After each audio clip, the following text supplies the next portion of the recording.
Welcome to Marketing Decoded, the podcast where we unravel the mysteries of marketing for busy business owners. Here are your hosts, D-Kode and Jackie Strack. Hi, this is Daniel Kodum with D-Kode, and we're here for another episode of Marketing Decoded. And today we're going to talk about SMART goals. And this may not sound very exciting and may for a lot of people go, yeah, I've heard of SMART goals. But it's often misunderstood, and it's often something that people don't give it enough credit for. I'm here with my co-host, Jackie Strack. I want to open up and have Jackie tell us a little bit about SMART goals. Awesome. Well, I agree, Daniel. I think SMART goals are easily overlooked because it's such a simple thing, but it's really foundational when you are either working with a marketing staff or a team, and when you're employing marketers, it's really important to have SMART goals between the marketer and the client. So SMART is an acronym, so it stands for specific, measurable, achievable, relevant, and time-bound. Basically, when you're making a SMART goal, you want it to have a specific goal. It's not just going to be like increase SEO. Like you want to have it say something like increase organic traffic by 2% year over year or something. And same with measurable. It should be something that you can actually measure and you have the ability to get metrics for. It should be achievable, so something that you can actually get to and not completely out of reach. Relevant, so it should be aligned with whatever strategy you're actually implementing already. And to me, the most important thing is time-bound. So you should have an actual deadline for the goal so that you know when to check in on it. And Daniel, do you have any examples of real-time kind of marketing-related examples with the clients that you've worked with or the team that you have for these? Yeah, so I'm going to use a contractor client of ours who really wants to He wants to achieve about 8 leads per day. Now, in his world, 8 leads is defined by people not just calling or inquiring, but also scheduling.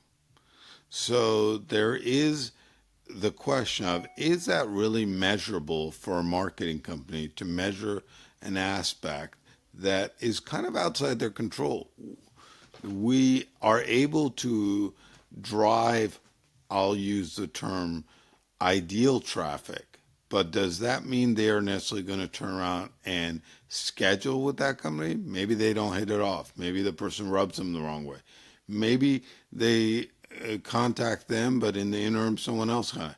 There's things outside of a marketing company's control. So a lot of times when we're doing SMART goals, we are measuring how many people inquire or contact a client.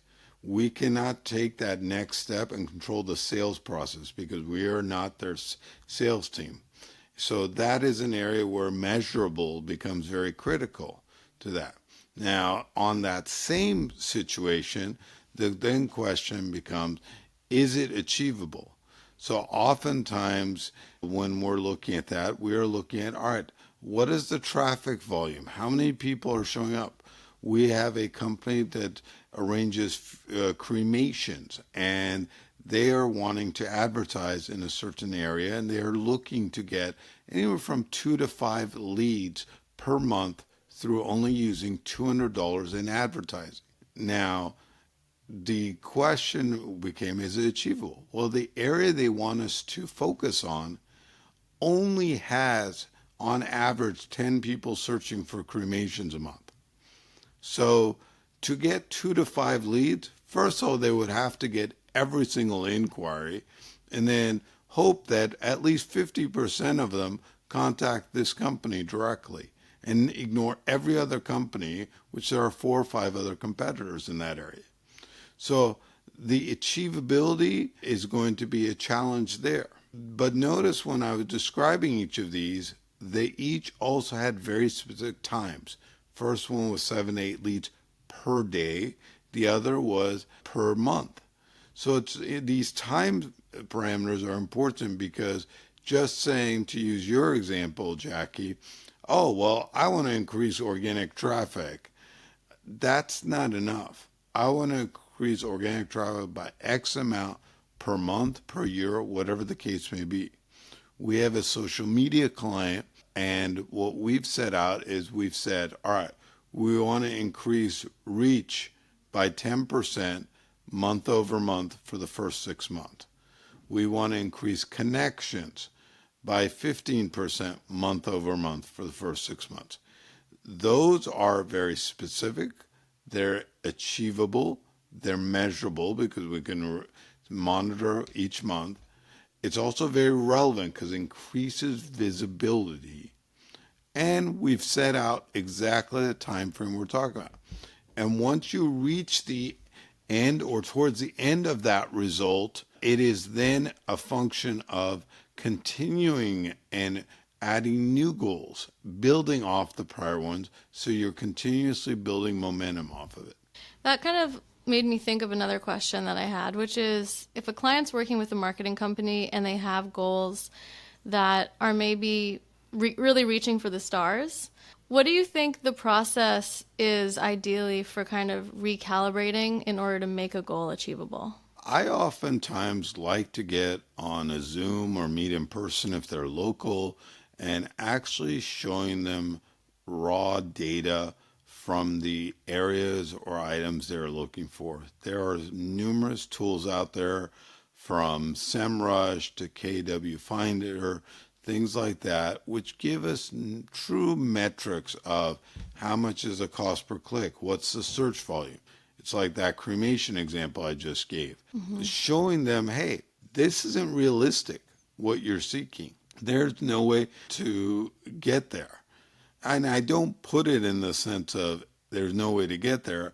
I just show it and explain, all right, this is what it would take to accomplish that goal. And they realize through what I'm showing them, I'm not just pulling numbers from the air, that, hey, what I'm saying makes sense. It is not logical or really achievable. And then we work towards finding a new goal. And there are times where SMART goals are created, and even though the data sets, the analysis says one thing, we find out that it's not realistic, whether it's under or over, and we have to recalibrate the goal. If our initial goal was month over month, increase it, the goal of the organic traffic by 10%, and we're regularly achieving 20%, we shouldn't just keep it at 10% and say, hey, we're doing great, we can accomplish the goal. We should be always shooting to get a little bit better than what we think. That making it achievable through, all right, if we tweak a few things, we think we can squeeze a little bit more here or there. And that's the goal, because otherwise you're just shooting a goal for mediocrity, and you don't want to do that either. Mm-hmm. I agree. I also sometimes find it's true on the other hand, where if you recalibrate something in order to kind of make it more likely that you'll reach that goal sooner, it can help the whole team and even the client to feel more encouraged. And, it can help the momentum to kind of ramp up just because there's that excitement about reaching that initial goal. Absolutely. Absolutely. It's very, very critical for that effect. But let me ask you, Jackie, I mean, we've been talking about some examples, etc.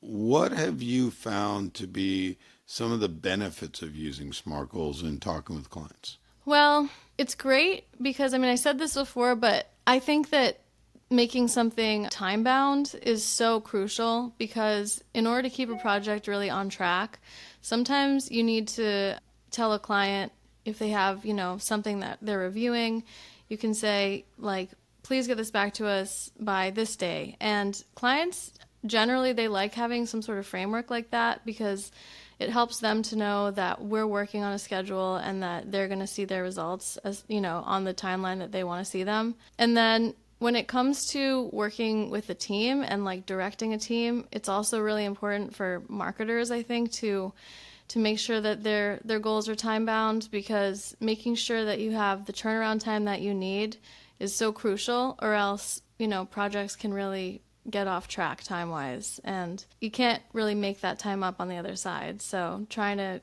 keep it in line and keep your goals on track, it's just crucial to have that time bound element. So I've really found that helpful. Well, I'm going to add something that you're kind of talking about, but I'm going to say it in a different manner.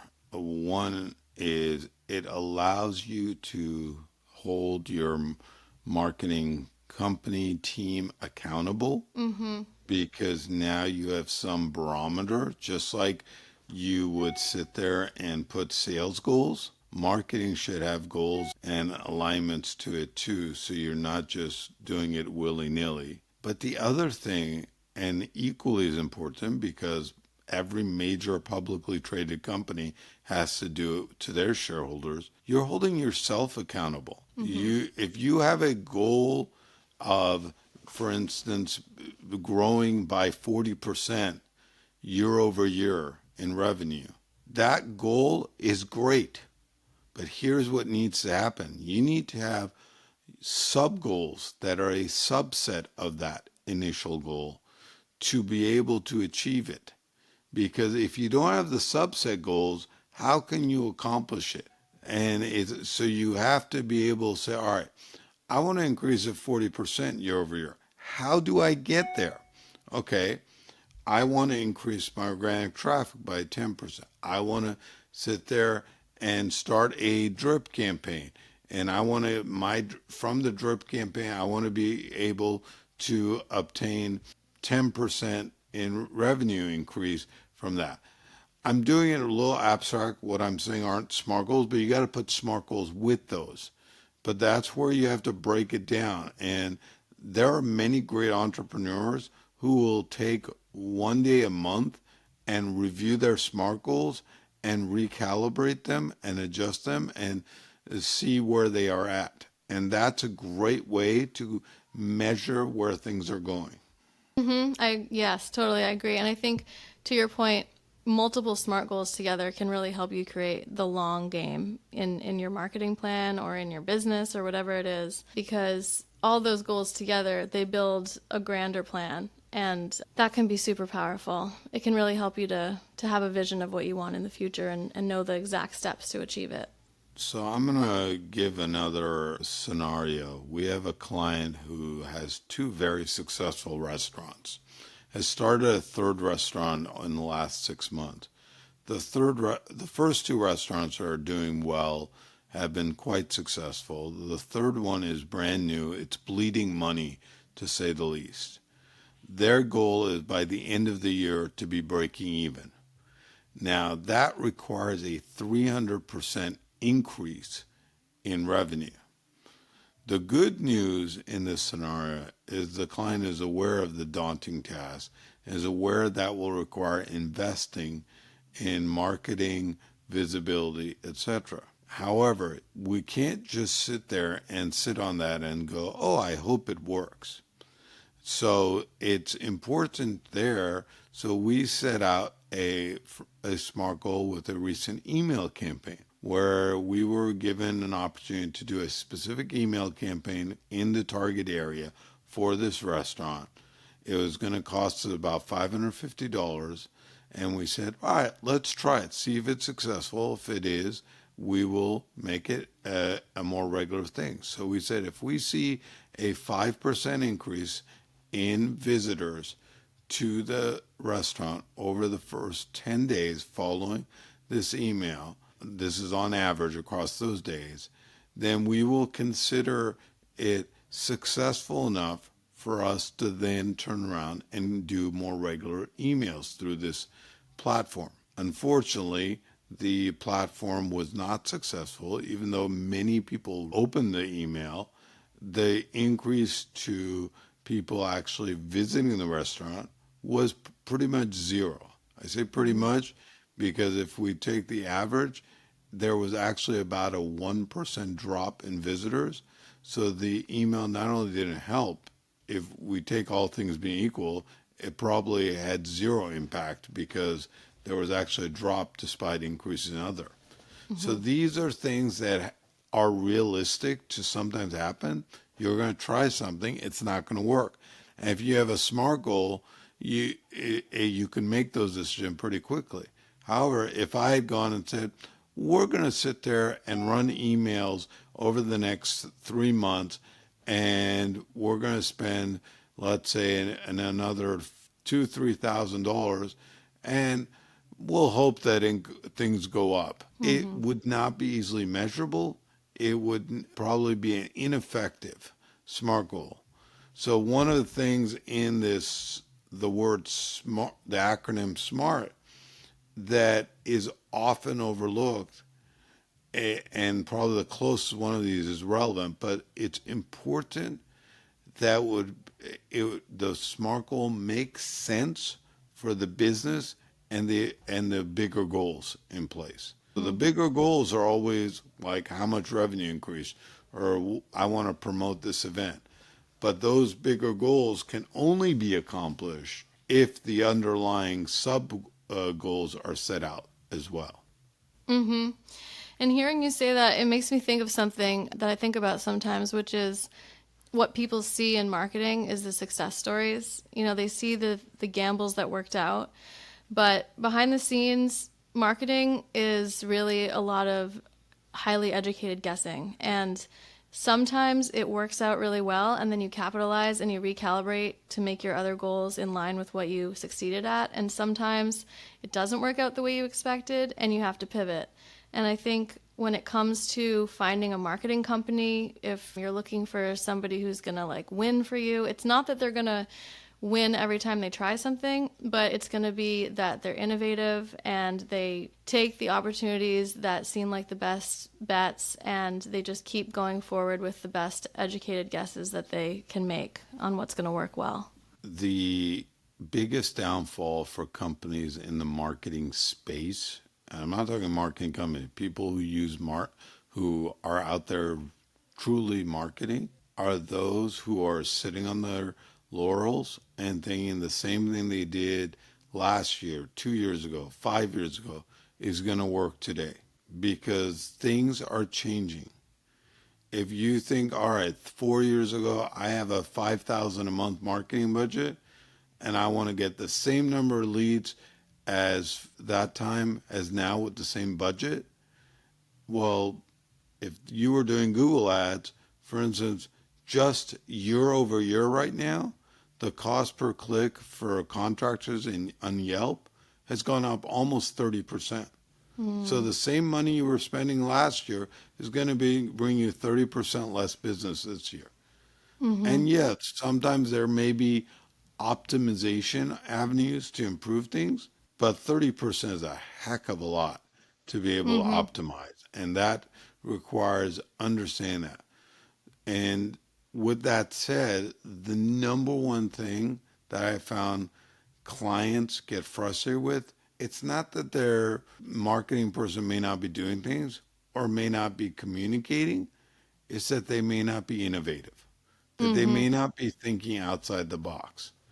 And that requires constant strategizing, smart goal making, and ensuring that you are utilizing the latest trends, and don't not being afraid to take a portion of your marketing budget and truly experimenting with ideas, Mm-hmm. because there, if you stop doing that, people are going to get ahead of you. I've said this before, I'll say it again. The most successful companies through COVID were the ones who were doing digital marketing beforehand. And right now, what I see in the real estate space, which is industry right now struggling mightily, and that's realtors, that's mortgage, etc. The ones who invested in online marketing years ago are doing okay. They're not great. It's not like 3, 4 years ago, but they're doing okay. They're not the ones who didn't, who relied on, we'll call it old school ways. They are the ones who are finding themselves behind the eight ball, who are wanting this quick fix thing to be able to be suddenly seen on the top of Google, despite not doing anything in the last few years, and falling further and further behind. Mm-hmm. So things take time, things takes energy, but creating the SMART goals and a plan to get to a level where you want to be find multiple avenues effective is critical. What that made me think of, though, is that the relevant item for SMART goals, it's not only that it has to be relevant to the marketing goal or to the campaign that you're running, it has to be relevant to the environment that you're in. So like you said, COVID or post-COVID or whatever it is, or even the AI, with all the AI stuff that's coming out, it has to be relevant to the opportunities that are emerging at the time and also the things that are on the way out. So you have to have a knowledge of the environment that you're in the bigger sense. So I'm going to add one thing to the SMART goal that is, well, if you want to say SMART R or SMART P, whichever one you want to do, but that R or P is responsible person. You can't have a SMART goal without having who's responsible for it. If you are creating a SMART goal and then don't say who's the person within the company, it could be yourself or it could be an outside company, but someone has to be the stakeholder who, at the end of the day, you can say it's your responsibility to achieve that SMART goal. If there's no one like that there, you're going to struggle because when the time frame is up and if you have not achieved it, or if you've achieved it, you can't go and congratulate the person if you achieved it, nor can you sit there and hold the person responsible and find out why that goal wasn't achieved. So it's really important, however much you create a SMART goal, make sure you identify who the stakeholder is who's going to be responsible for that SMART goal. That brings me to our next topic that I think we should talk about, which is some of the pitfalls of SMART goals. So, like you just mentioned, Daniel, I think that's really important. You have to make sure that the SMART goal has someone responsible for actually implementing the parts of the goal. And then another kind of pitfall that I can think of is setting an unrealistic deadline. So when it comes to the deadline portion, if you set something that's too close and you miss it, then that can be a pitfall. So it's good to look at previous things that you've done similarly to try and figure out what's a realistic goal for that part. Do you have any other pitfalls that you've experienced or run into, Daniel, when it comes to setting a SMART goal? Oftentimes, it's not being able to truly measure the goal you have. Some goals are measurable, but if you are having a Kia budget and seeking a Maserati plan, you're going to run into issues because there are a lot of tools out there in the marketing space for getting deep diving into data points.